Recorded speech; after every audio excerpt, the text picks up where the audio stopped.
Good Saturday evening to you. Welcome to another week of the Press Club with me, Kendall Burton, my co-host, Mr. Earl Buske.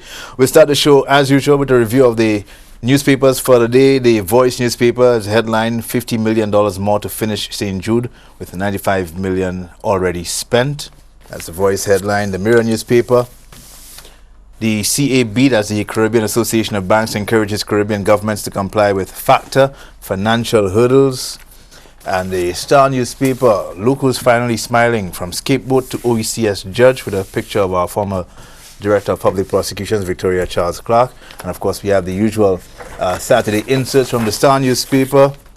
The Sports and Health magazine, featuring the contestants of the latest bodybuilding and fitness competition. The Yo magazine, featuring the Libo concert held last weekend. The Tonight magazine from the Star, also featuring Libo concert. A picture of Martin James, another police officer from that concert.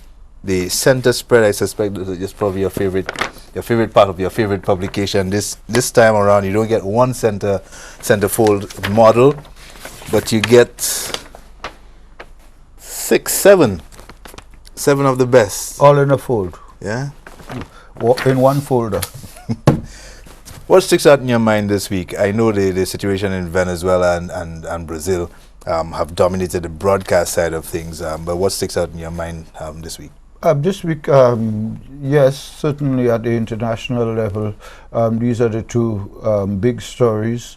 The conversion of interests in the pursuit of Hillary Clinton is another big story on the global scene. At the regional level, there doesn't seem to be much happening that would be repeated headline stuff across the region, except that I would say that today's big story is the front page of the Mirror, in which the head of the Caribbean Association of Banks is calling on those jurisdictions that have not complied with the demand by the United States that Caribbean banks report on the transfer of funds over a certain amount, which may deemed to be reportable. Now, you don't have to be a lawyer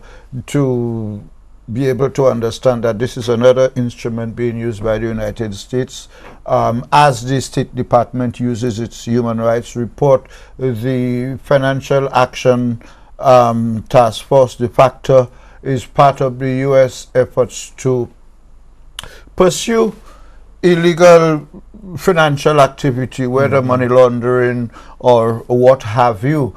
And as always happens in those cases, the U.S. is applying its law overseas, irrespective of what your national law says.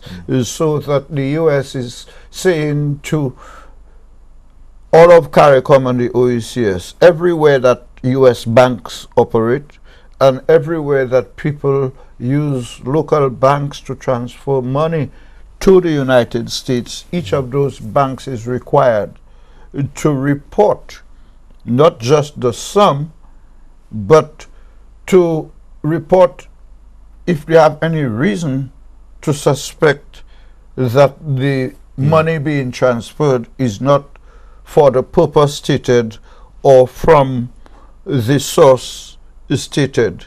And you could imagine that places a heavy burden on banks when it comes to client confidentiality, that banks, you know, the bigger your money, the bigger you're a friend of the bank, and the bigger you're a friend of the bank, the less willing the bank would be to lose you.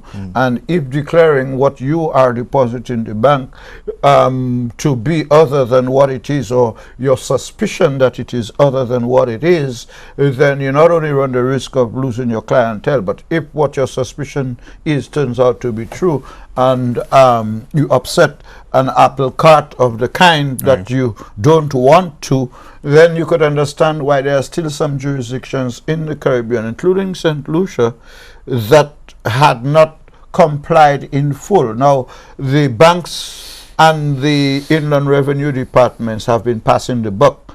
Because right here, the banks are saying, listen, they have done what they're supposed to do, but it was the Inland Revenue Department that was not doing its part, and that's why no legislation had been passed. The new minister in the Ministry of Finance, Yubaldas Raymond, has put all fears to rest, saying that the very first thing he did when he took office at the very first sitting of Parliament was to pass the legislation that would now enforce the banks and the Inland Revenue Department to have to report those reportable deposits and transfers. Now, why is that important? And it doesn't necessarily apply to you and I who don't export money or who might be sending to buy something that you're importing by the internet. So the average person out there has no reason to really feel threatened by that.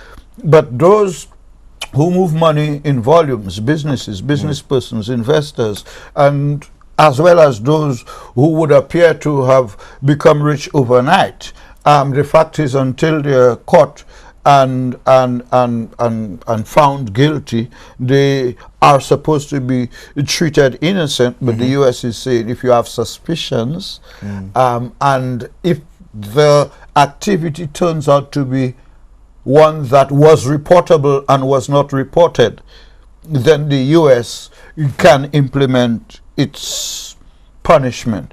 Now, why is that important, and how does it link elsewhere to show, even today as we speak, that the U.S. has that way of pushing its way through? As we speak, Ireland is joining Apple to resist. Is it Apple or Microsoft? One of the big, but Apple, I think it is. Yeah, Apple.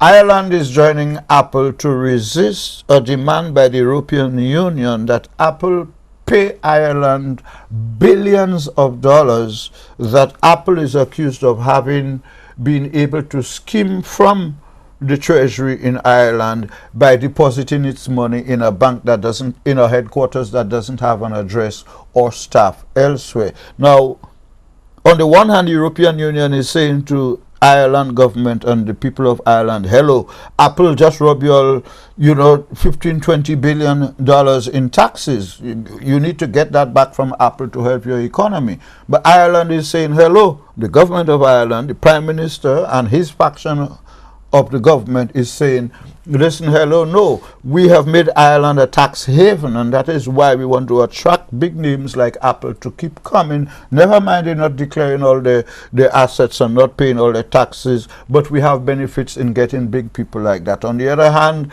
with the threat that Apple could pull out of Ireland, Prime Minister Theresa May is saying, listen, despite Brexit, Britain is open for business. So if Apple pull out of Ireland, we will open the gates across the London Bridge for them to enter in London. And right there, the European Union again, the United States brought up the Transatlantic Trade and Investment Program, the TTIP program, which President Obama was hoping to implement before he leaves office. However, it was dead on arrival, because here again, the TTIP is saying that American companies investing in Europe can do so in ways and means that would circumvent European laws and allow the GM food people to be able to bypass environmental protection laws. So the Europeans are saying, listen, we have our policies as a European Union that we have agreed to. The TTIP will allow the US to circumvent all of those policies, because one of the important aspects of the TTIP is that if the American companies, for some reason or the other, do not make the level of profits that they intended to, then the country where the money was invested would be liable to pay the difference in what they expected and what they eventually achieve. So coming back home, factor, as we speak, when the article was written, people didn't know as yet that St. Lucia has to now comply with the factor, and the banks, irrespective of whether they want to, they and the Inland Revenue Department have to report to the United States Treasury, U.S. Treasury Department and the related departments, any sum of money that is transferred to the U.S., any transaction that they have reason to believe or should have had a reason to believe was reportable. Yeah. With you for a break, let's take the break. When we come back, we'll continue our conversation, our review of some of the stories in the news. This is the Press Club. We'll be right back.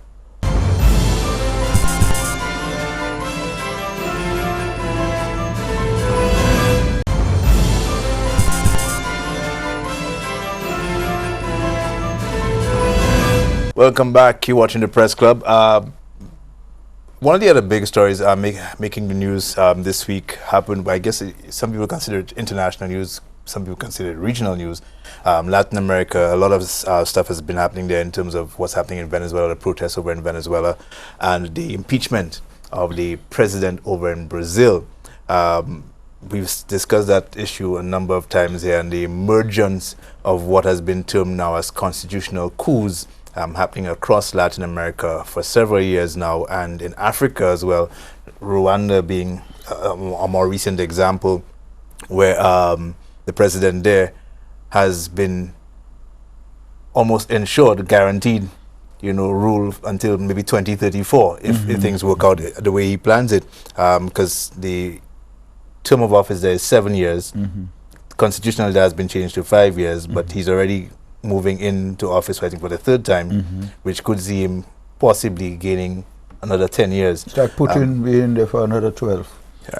But in case of what's happening in Brazil, even in Venezuela, perhaps one of the things we do here is discuss some of the media issues. The media has featured prominently, especially in what's happening in Brazil and Venezuela, more so in Venezuela, where we had the ambassador here, as well as Maduro himself, saying that the covering or the coverage of the events in Venezuela have been skewed by the media. So while a lot of focus is placed on the opposition or efforts to get him out of office, little is being said about those people who are turning out in support of his presidency.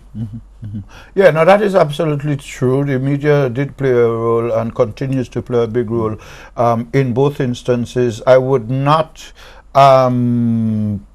place the role of the media in Venezuela in any way less than the role of the media in Brazil, because in the case of Brazil, a lot of the impeachment of President Dilma Rousseff was predetermined, it was predicted, it was expected.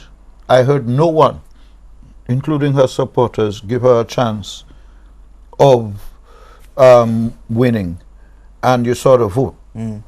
She got 61 to 20. 61 to 20. So it was a clear-cut. The fact that it has been described as a constitutional coup, I think it's a very accurate description. It reminds us of the palace coup that Sir John faced on the 30th of April 2007, when eight of his 11 cabinet ministers, MPs, voted to re-establish relations with Taiwan. So you have that having taken place at a different level, but with the same policy, where in the case of Brazil, what you had there was a situation where President Dilma Rousseff, though she was unpopular in terms of her ratings, just like President Maduro in Venezuela, they had been elected. And what was happening in Brazil and what is happening in Venezuela are happening in situations where the ruling parties have won successive elections. Right. They are considered undefeatable at the polls. So in the case of Brazil, there is a media conglomerate called O Globo. And O Globo is viewed and relied upon for news by something like 80% of Brazilians. And it is a very influential television station that it reminds me of a situation where we've had reason to hear people say in St. Lucia, you say, listen, if it wasn't in the news, then it didn't happen. In Brazil, they tell you if it wasn't on O Globo, it didn't happen. And if O Globo gives this interpretation, then that is what it is. So that it is hardly reported, but O Globo played a very key role in agitating Brazilians against Dilma Rousseff. And that is something that one suspects will come back to haunt those who benefit from the constitutional coup. Now, what has been the effect of that? You have the domino effect you referred to, but in the case of Venezuela, what has clearly happened there is that the opposition, which has so far failed to get rid of the Chavez party, the ruling Socialist Unity Party of Venezuela, the closest they came to winning, and in politics you don't come close to winning, you win or you lose. And Maduro still won the election, and he has another 2.5 years. So in the case where Dilma Rousseff, with a similar amount of time left, was removed via a constitutional coup, those in Venezuela who have basically the same setup from the standpoint that the opposition has a majority in the parliament, in the National Assembly, and secondly, the opposition has been unable to win Maduro's party at elections, and thirdly, when it comes to the need for a recall, a referendum for a recall, the opposition in Venezuela feel that a recall is the easiest way to get rid of Maduro. Now, a recall would require 20%, the signatures of 20% of the electorate. But are you seeing that as a developing trend, especially in countries like the Latin American countries, for example, as opposed to the United States, which sees elections as, the be-all and end-all, in terms of putting effective governance in place?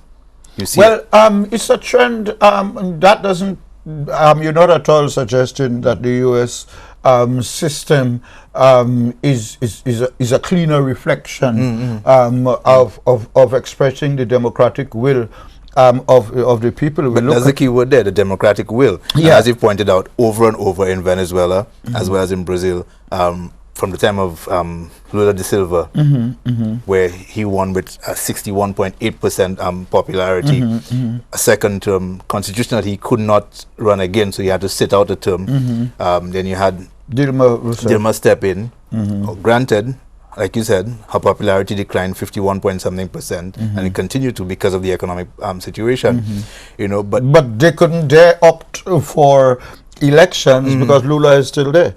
And right now, so they had to find another way to get rid of him. The bid is between her or Lula leading the party into the next general election. But in the case of Venezuela, what you have is a situation where, again, the United States is not being in any way secretive about its support for the opposition. It has said and done everything to facilitate and to encourage the opposition to Maduro. You remember under President Obama, Venezuela was declared a sort of a threat to U.S. national security in a sort of an administrative way that would allow the U.S. to engage in corporate operations against the Venezuelan government. So that when the media Maduro's and the Venezuelan ambassador's complaint about the media coverage of Venezuela is a repetition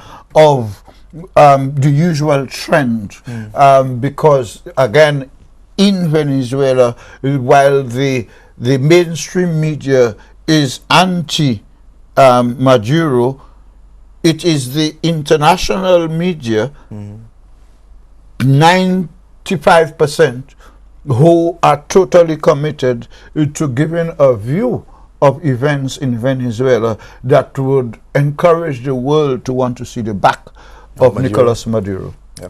We're due for a break. Let's take a break. When we continue, we'll continue our conversation on what's happening in Venezuela as well as Brazil, because I think that situation is far from over. Oh, yeah. And we look at some other stories in the news as well.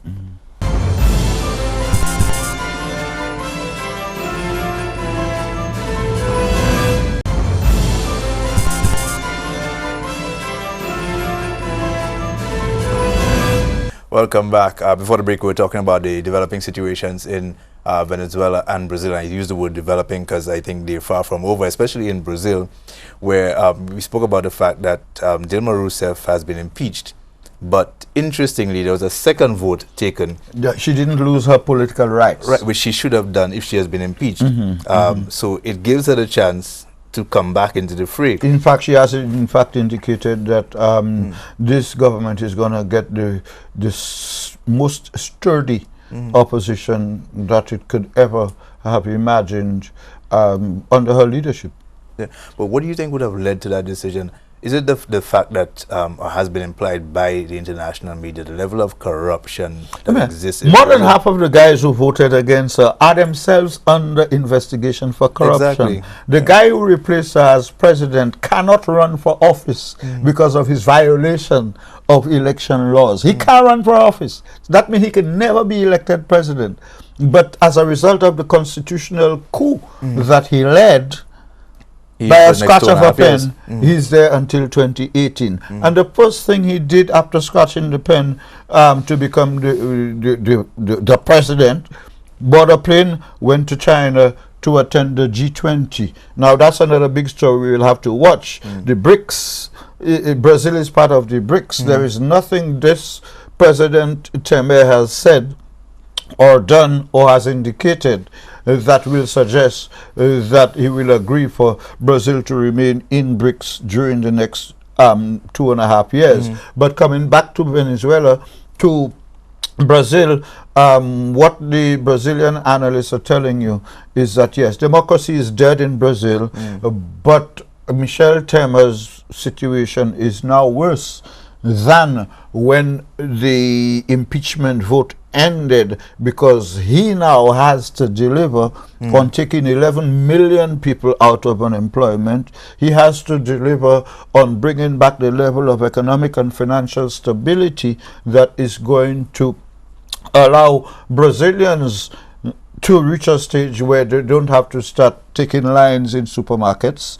He has to restore Brazil's faith on the international market. He has to handle the usual horror of the aftermath of an Olympic Games.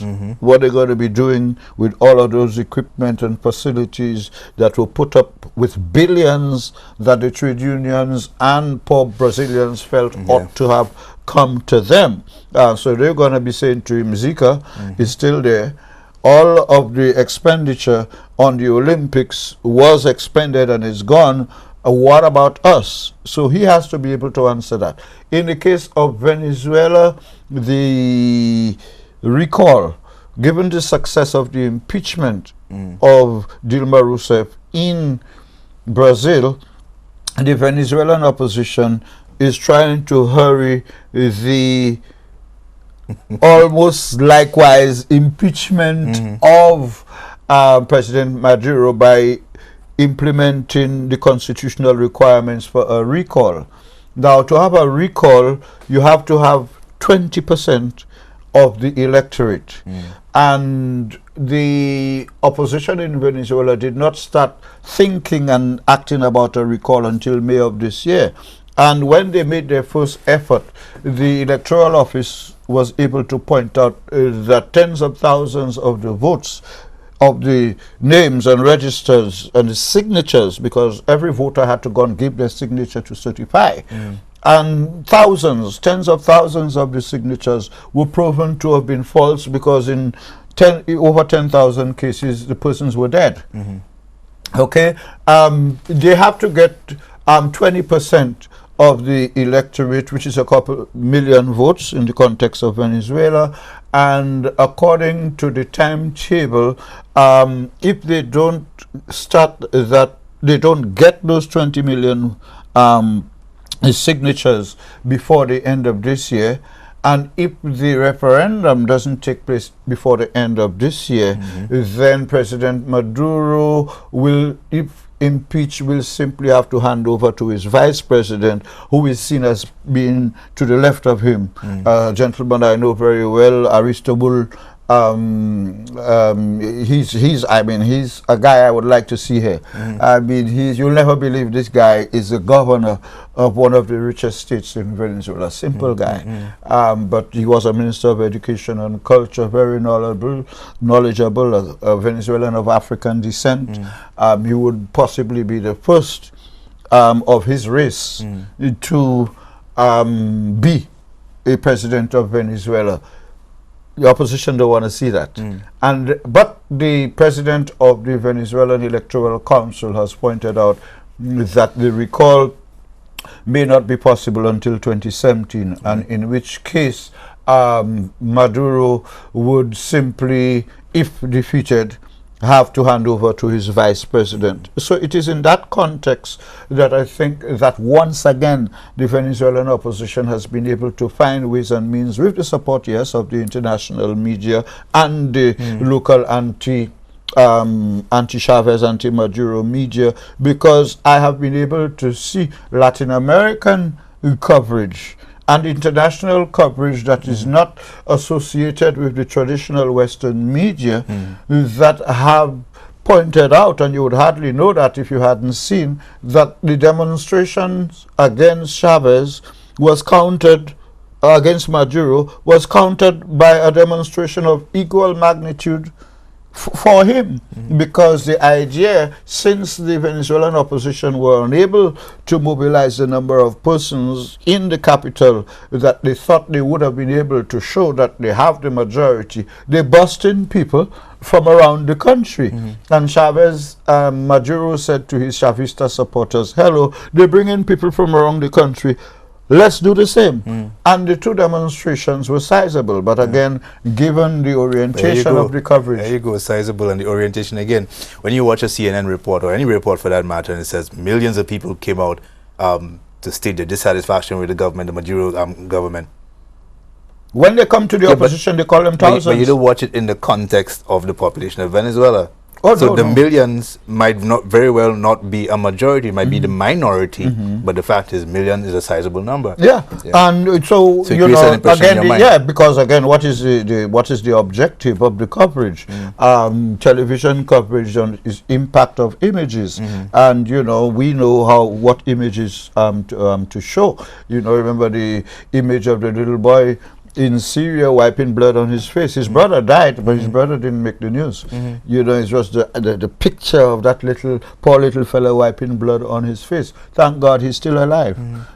So that the Venezuelan opposition has once again come out in a big fit, made a big show, but at the end of the day, they have not yet come out of that with the constitutional mechanisms, because the difference there is that Maduro has executive power. You know, it is the president of Venezuela who appoints the government.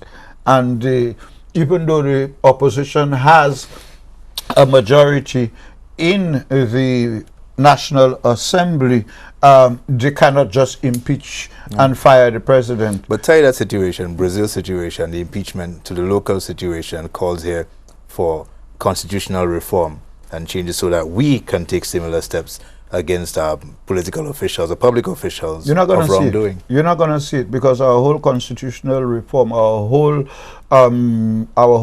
constitutional and the administrative political setup is one that is inbuilt to protect those who put it in place.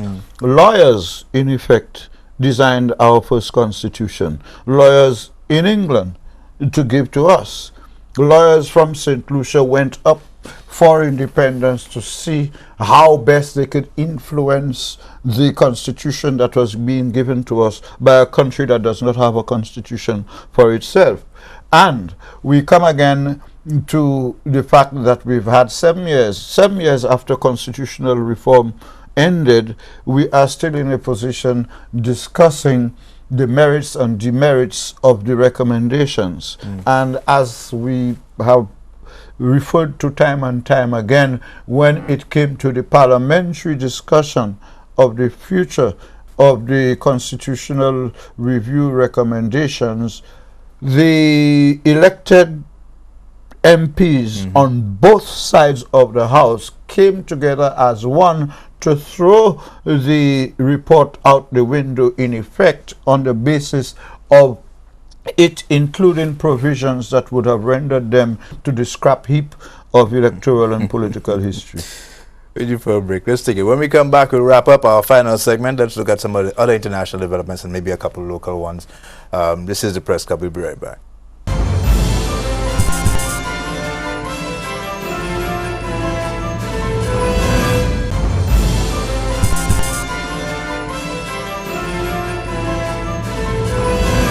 Welcome back. Let's turn our focus to what's happening over in the United States, where Donald Trump has closed the lead closed the gap between himself and Hillary Clinton. I told you so. Yes, I had to say that, but I had to take it back now because I don't know what to think. Yeah, but no, I did not expect him to do this well. Well, I did say very early, and people keep reminding me that I sounded like I was supporting Trump when I said I don't mind seeing Trump winning, if only because it will hasten and quicken the internal combustion of the Republican Party? Of the Republican Party and the United States, because I really think if Trump becomes president, God forbid, somebody's going to just erase him from the face of the earth. But I honestly thought by now, you know, his rhetoric would have been tempered. It would have been, you know, no, he doesn't seem to show any signs of that, but his popularity is going up. That's why earlier when you were talking about the U.S., you know, the U.S. system, remember Al Gore got more votes than George Bush. And that is a fact that they cannot erase. And now, when we listen to what Bernie Sanders has had to put up with, quietly, in order not to upset the Democratic apple cart, the emails that were hacked are showing that, you know, everything was being done within the Democratic Party to keep him out. So, establishment America within across the party lines want Hillary Clinton. The president and all of them say she is the most qualified person. But you have the neoliberals and the others and the right wing, not even those who are necessarily pro-Trump, but anti-Clinton, to the extent that they don't mind being pro-Trump in order just not to see President Hillary. And I will also say, I told you so a long time ago when I said that the FBI is going to haunt her with that email scandal, and they're going to hold back the best for the last. And sometime just before before November, they're going to come back, and the whole email thing is going to come back to haunt her. This morning I was reading that the FBI said they're missing a jump drive and a laptop, right? And the Congress has decided that the FBI must put out all of her mails as Secretary of State before November. It's also coming out now that she may have suffered a head injury, that there was a blood clot that affected her memory, so she was forgetting briefings short times afterward. Oh, you know, all the worms will come out of the woodwork. They remember but everything. yesterday we have Donald Trump still talking about his first hour in office, getting rid of all the illegal immigrants. Yeah, on a day when his popularity is going up. On a day when he'll be shaking hands with all the people around him, you know. And I mean, but ask yourself, why would President of Mexico have invited Trump to Mexico in the first place? Trump came out of that the winner. You know, I saw an article where it said that in effect President Nieto was dissed by the gringo because the Mexicans can't take the fact that here's a man who calling them thieves, whores, and rapists and all of that is invited to the presidential White House, and you know the president is saying they didn't even get into a discussion about the war, and Trump comes out there and goes to address a rally that is in Arizona, in which he was even more strident about the insistence that he's going to build a wall and that he's going to make Mexico. Yeah, but here's an interesting article I read this morning. Interestingly, antipathy towards Hillary Clinton and Donald Trump, both of them, could determine the way many people vote in November in the U.S. Presidential election. It says a new USA Today University poll suggests that a large number of Americans plan to vote for their candidates because they fear the alternative rather than because they are excited about their candidate winning. Something we touched on before, the fact that their popularity even within their parties is down. Among those who intend to vote for Trump, 38% say they will be voting against Clinton rather than for Trump. And for Clinton supporters, 29% say they will vote against Trump. What's more, 80% of Trump supporters and 62% of Clinton supporters said they would feel scared if the other candidate won. In which case the third parties, the Green Party, Libertarian Party, and others are saying, hello folks, but you know, here we are. But they've always been there. And that again, when you look at these figures, they're big. But with an electorate, remember, that can be reduced to 18% of the voter of the population, and an electorate which 8% of decided who will be the two candidates. And in that situation, I mean, put yourself in the place of an American voter today, and you'll see why you get that poll there. I mean, who am I going to vote for? Trump, who says you don't mind trying the nuclear bomb to see, you know, what will happen, or Hillary, who has told all of the contributors to the Clinton Foundation, this is your last chance. And the speculation now is, if she becomes president, will it be that interviews and appointments with the president will go to the highest bidder? Because that is the standard that she has set, which brings into question, with Bill Clinton as the head of the Clinton Foundation, he would be back in the White House as the first man in the White House. He will still be president. He was president before. He will still be referred to as President Clinton. So you'll have two President Clintons in the White House, and that is scaring a lot of even Democrats. You know, in terms of not just another Clinton presidency, but the development of a Clinton dynasty. And interestingly, you look at the daughters, Chelsea and Ivana Trump, or Trump's daughter, are friends, and they communicate, you know, by email, etc., etc. Could it be that they're also being groomed to be future presidential candidates? All of these things are coming into the mix, but as it comes closer, I can see things getting rough, even more rough for Clinton, the gap continuing to close, which is going to force the Democrats to do erratic things, which Mrs. Clinton has already started doing, like you know, accusing the Russians of being pro-Trump, you know, and that the Russians hacked the Democratic National Congress computers. As Putin said, it's not a question as to who hacked it, but what came out of it. What came out of the hacking was that they were doing their best to keep. But you know, if anything, she could always blame it on her head injury at the end. Yes, But yes. listen, but we're running out of time. Quickly, we want to touch on the fact that the Mirror newspaper is celebrating its 22nd anniversary.